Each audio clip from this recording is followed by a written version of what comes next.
ప్రజాపాలన ప్రగతి ప్రణాళిక 99 రోజుల కార్యక్రమంలో భాగంగా వ్యవసాయ ఉద్యానవన శాఖ ఆధ్వర్యంలో రాజన్న సిరిసిల్ల జిల్లా కోనరావుపేట మండలం ఎగలాస్పూర్ వేములవాడ మండలం గ్రామంలో 40 ఎకరాల్లో ఆయిల్ ఫామ్ మొక్కల మెగా ప్లాంటేషన్ కార్యక్రమాన్ని జిల్లా కలెక్టర్ గరిమా అగర్వాల్ ప్రారంభించారు. ఈ సందర్భంగా మాట్లాడుతూ ఆయిల్ ఫామ్ సాగుతో అధిక దిగుబడి లాభాలు వస్తాయని తెలిపారు. ఆయిల్ ఫామ్ లో అంతర్ పంటలుగా కూరగాయలు, మొక్కజొన్న, పూల మొక్కలు, ఇతర పంటలు సాగు చేస్తున్నారని, అలాగే డ్రిప్ ఇరిగేషన్, ఇతర సబ్సిడీలు ఉన్నాయని పేర్కొన్నారు.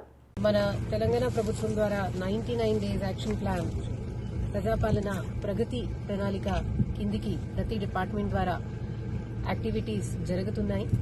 దీనివల్ల ప్రత్యేకంగా మన వ్యవసాయ మరియు హార్టికల్చర్ శాఖ తరఫున క్రాప్ డైవర్సిఫికేషన్ వైవిధ్యం కిందికి ఆయిల్ పామ్ కల్టివేషన్ కి మేము ప్రత్యేకంగా జిల్లా అడ్మినిస్ట్రేషన్ ద్వారా ప్రమోట్ చేస్తున్నాం. మొత్తం జిల్లాలో ఒక మెగా ప్లాంటేషన్ డ్రైవ్ లో దాదాపు 40 ఏకర్ భూమిలో ఆయిల్ పామ్ వేస్తున్నాము. దీనిలో ఇవాళ ప్రత్యేకంగా లాంచ్ ప్రోగ్రామ్ లో ఇక్కడ ఎలంతకుంట మండలంలో వంతదుపుల గ్రామంలో రావడం జరిగింది. ఇక్కడ ఉన్న ప్రోగ్రెసివ్ రైతులు ఒక వెల్కమ్ స్టెప్ తీసుకుని ఒక 6 ఏకర్ భూమిలో ఆయిల్ పామ్ వేస్తున్నారు. వాళ్ళకు చూసి ఇంకా ఎక్కువ శాతం రైతులు ముందుకి వస్తారు.